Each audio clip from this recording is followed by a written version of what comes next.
Hai teman-teman, kembali lagi bersama saya David Cahyadi dan hari ini saya akan berbicara mengenai sebuah topik yang sangat menyedihkan, pokoknya kalau kita sebagai pegawai kita dengar satu kata ini kita langsung ya down lah, kita langsung bad mood, kita langsung nggak bisa tidur. Nah, apakah kata tersebut? Kata tersebut adalah head count, yang berarti apa? Secara harfiah adalah kita menghitung kepala. Nah, apa artinya menghitung kepala? Nah, biasanya dalam pandemi-pandemi seperti sekarang ini, perusahaan itu banyak yang mem-PHK. Dan mem-PHK itu sama dengan headcount, tapi ya nggak sama ya. Saya jelaskan sedikit kenapa. Karena biasanya headcount itu berujung dengan PHK. Tetapi tidak selalu headcount itu berujung dengan PHK. Biasanya kalau dalam kondisi normal, kondisi profitable, perusahaan itu sedikit lebih royal dalam meng-hire pegawai. Satpamnya mungkin bisa 2, OB-nya mungkin bisa 3, satu ruangan mungkin dikasih satu sekretaris untuk administrasi barang-barang gitu. Misalkan di satu ruangan itu biasanya ada 3 direksi. Nah, direksi satu bisa minta tolong sama satu sekretaris, atau mungkin masing-masing direksi mungkin punya sekretarisnya masing-masing.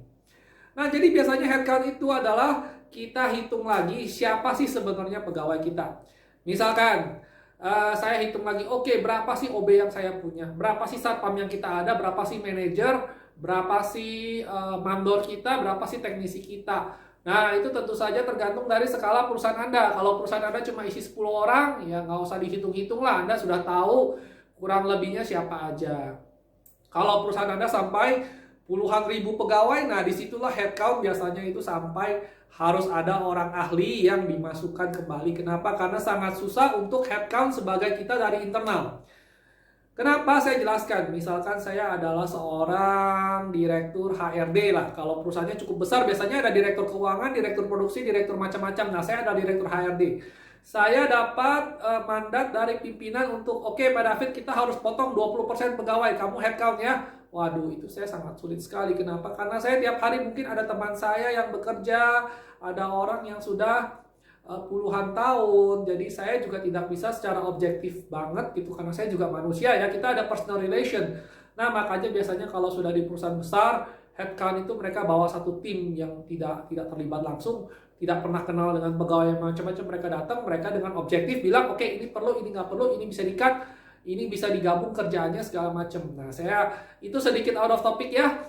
Nah, tapi bagaimana cara melakukan headcount yang baik? Itu biasanya ada beberapa cara supaya perusahaan Anda bisa ikat perut di saat pandemi ini. Misalnya, kalau satpamnya tadi 3, 2, atau 4, atau berapa, itu bisa kita kurangi. Saya bilang kurangi, tidak harus mulus selalu di PHK ya. Bisa saja si satpam tadi yang tadi jam 4, sekarang kita pindahkan jadi tukang angkut barang misalnya. Sorry to say, dalam kondisi pandemi sekarang ini ya mau nggak mau gitu loh, daripada kamu saya nggak ada kerjaan loh, kita sepi begini, satpamnya sampai 4, kamu mau ngawasin siapa? Pegawai juga pada nggak masuk misalnya. Jadi kita tata ulang gitu loh. Ada banyak divisi. Tergantung ya, semua bisnis itu unik. Saya nggak bisa bilang contohnya gimana. Saya berikan contoh beberapa, tapi usaha Anda cuma Anda yang tahu. Anda bisa hitung sendiri. Misalkan sekarang saya jahit, tadinya 1.000 orang, sekarang karena permintaan sedikit, penjahit borongan saya tinggal berkurang jadi 200 orang. Nah, teknisi saya yang tadinya untuk 1.000 orang itu saya perlu 30 orang, saya suruh jahit. Pak, ini bukan kerjaan saya, Pak. Saya kan teknisi segala macam. Too bad. Situasi lagi nggak enak. Saya berusaha menyelamatkan semua orang, tapi saya nggak bisa selamatin semua orang.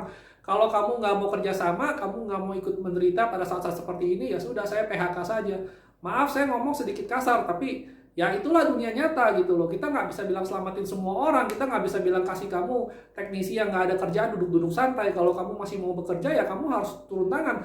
Termasuk saya.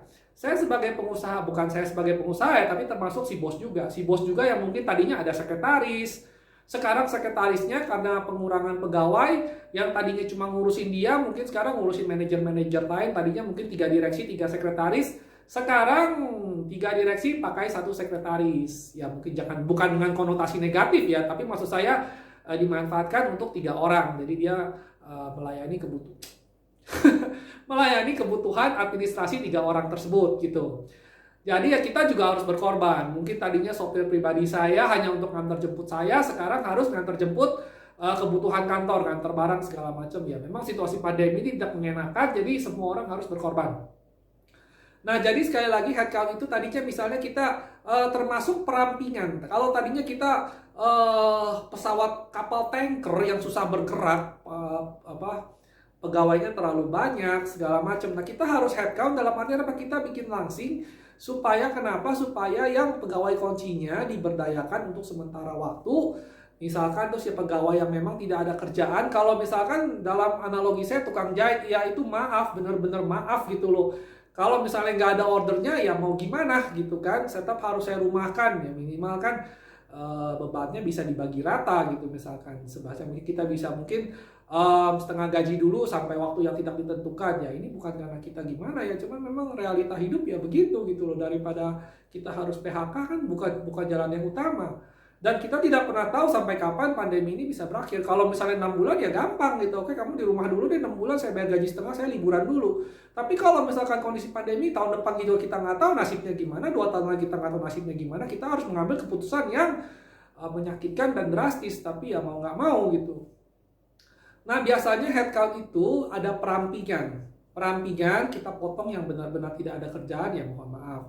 Kalau misalkan ada pekerjaan yang bisa didouble, ya kita double. Kalau misalkan secara shift, ada yang perlu dikurangin, secara lembur ada yang perlu dikurangin. Nah, seperti misalnya trik-trik tadi, misalnya sekretarisnya sekarang 1, bukan 3. Jadi itu kan akan berkurang banget gitu.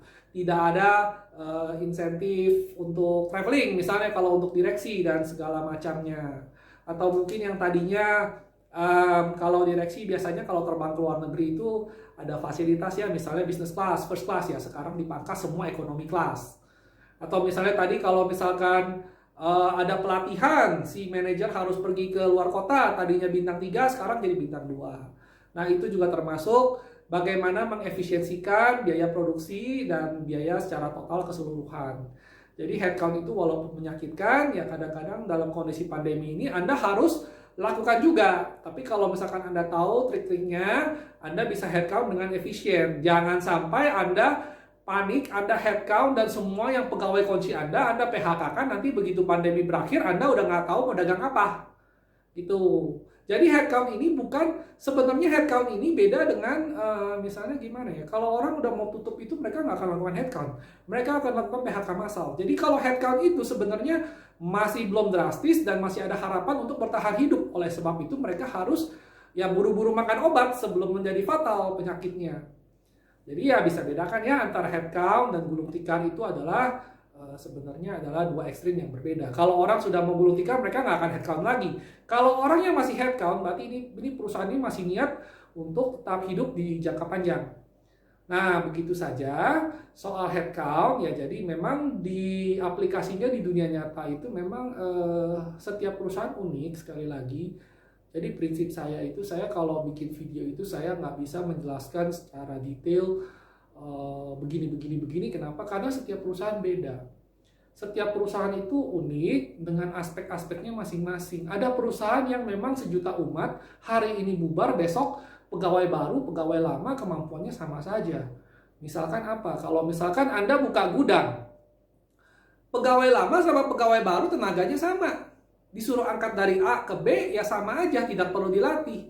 Beda misalkan kalau misalkan Anda adalah perusahaan bakery, jadi tidak sama. Yang bisa bikin produk Anda cuma orang-orang yang sudah latihan sampai bertahun-tahun doang. Nah ini tentu saja keputusan headcount-nya beda gitu.